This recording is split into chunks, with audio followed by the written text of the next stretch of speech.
very dear friend of mine, the best man at my wedding, and a mentor like no other, Blocker Thornton, introduced me to Eagle Creek.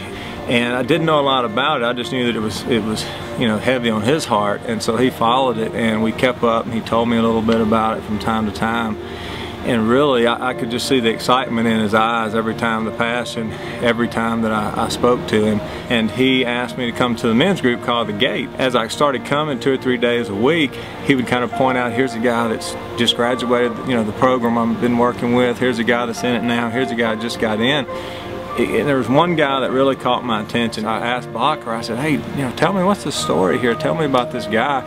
And he just shared with me what had taken place. That moment is what grabbed my heart, watching this guy come from the lowest of the lows in a 6 to 7 week span of starting to feel good about himself and who he is and what he was doing. And one of the things at Eagle Creek that really grabs my heart is growing up as a teenager, going through high school and through college. There were numerous opportunities, numerous times where I was this close, this close to making some of the decisions that these guys have made. And one of the things I think these guys need most is just unconditional love and support.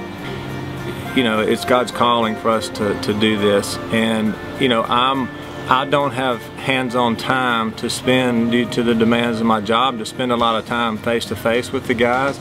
But there's people there that can do that, and my giving allows them a chance to do that.